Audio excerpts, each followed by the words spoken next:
Hey, welcome back. You're watching Liquid Lunch on Newsmax TV. I'm John Tobacco. It's a thirsty Thursday. I'm thirsty, and I'm sure you're thirsty for some more impeachment news, Snore. I'm trying to stay up late at night and watch this stuff so I can come up with ammo to talk to you about, but it's difficult to even watch, man. And Frank, I know you've been covering it late night, early morning. I have not. I know you hate it, but I'm not watching 1 minute of it, and I'm not commenting 1 second of it. well, you may not know, but Frank's also the producer of a radio program heard here in New York every day from 6 a.m. to 10 a.m. on AM 970, The Answer. On that news program, you guys cover impeachment.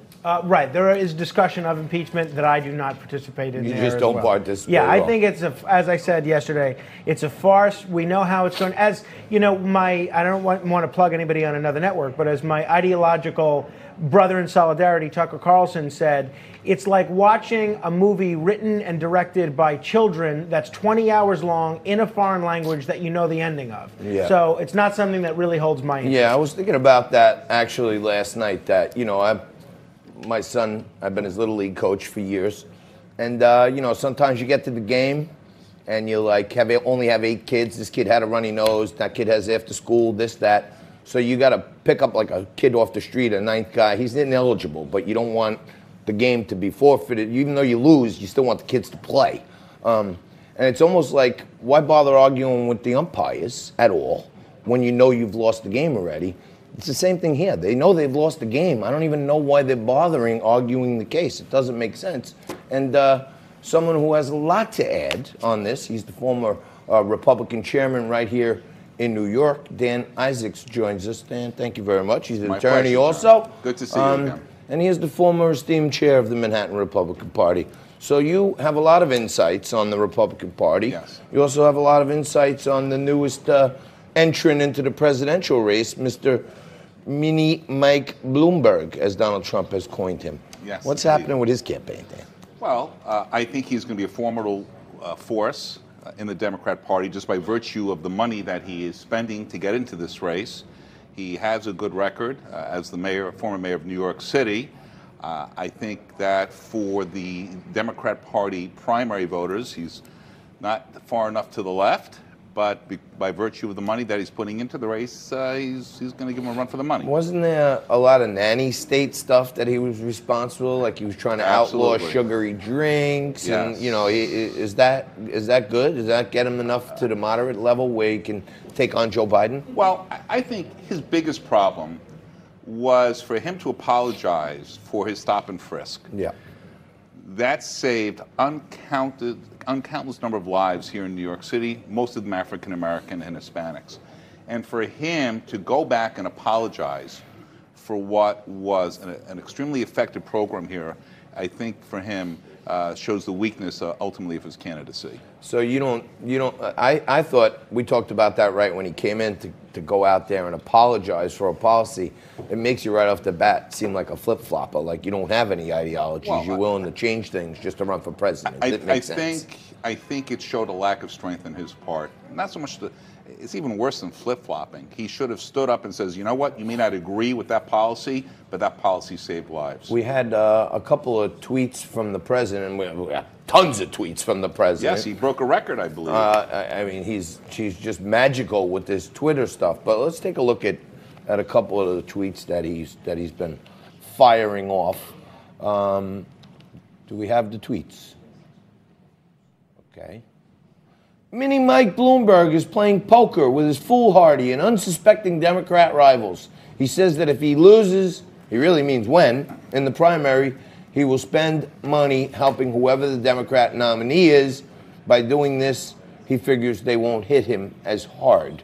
I think, when you said he had some great accomplishments here in New York, many people may not. Oh, and here we go. During his hopeless presidential campaign, they will remain silent. The fact is, when Mini loses, he'll be spending very little of his money on these clowns because he'll consider himself to be the biggest clown of them all, and he'll be right. Pretty harsh words for Mini Mike from Donald. Well, but I think true words. And take a look at Her Highness Hillary Clinton the other day going after Bernie Sanders and yet having to yet again walk back her comments to say she'll support who the Democrat nominee is. And we all know she's not going to support anybody unless it's her own self. Yeah, I mean, Frankie and I talked about that yesterday, that they almost had to squeeze it out of her. She had to come out with a second commentary and say, all right, well, I'm sure I'll support whoever the eventual nominee is. I think she's still keeping her iron in the fire, quite frankly. She can keep her iron in the fire for a long time to come because her day has come and passed. Wow.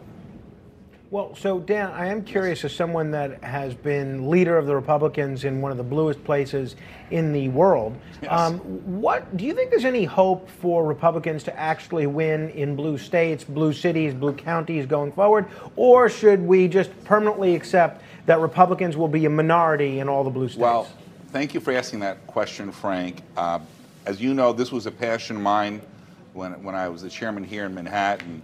And let me start off by saying that I think for too long the Republican Party has ceded the field, if you will, to the Democrats in terms of getting support in the African American and Hispanic communities. Let's take a step back in history, because I know, Frank, you're a historian. The Republican Party was founded as an anti-slavery party. It was the party of Lincoln. It was the party that founded the historically black colleges in the South, much to the chagrin of the white Southern Democrats, if you will. And for a century, the Republican Party was home to the African American community, from Frederick Douglass to Harriet Tubman. Martin Luther King Jr. was a registered Republican, as was Jackie Robinson. Unfortunately, for the last 50 or 60 years, we've ceded that ground to the Democrats. And the Democrats, if you take a look at what they've done over the last 50 years in major urban areas, Chicago, Baltimore, you see what's going on in California now, you see what's happening in New York. I'm sorry. Rick Perry, this is a very passionate issue of mine because the Republican Party needs to step up. In July of 2015, Governor Rick Perry gave a speech where he said that the African American community should reconsider their political allegiance. And we've not taken advantage of that. Last week, there were 3 major polls that showed that 30% plus of African Americans are supporting Donald Trump. That is the huge unspoken issue in the 2020 campaign. If the Republicans get more than 20%, there's no way a Democrat candidate wins, and we need to take advantage of that. I'm with you on that. And just to point out, for those of you at home watching also, you can look it up. Orkin, the pest control company, they did this survey of the top 10 rattiest cities in America. And it was pretty much every city you were rattling off, Baltimore, San Francisco, New York, all led by progressive city councils, assemblies, mayors.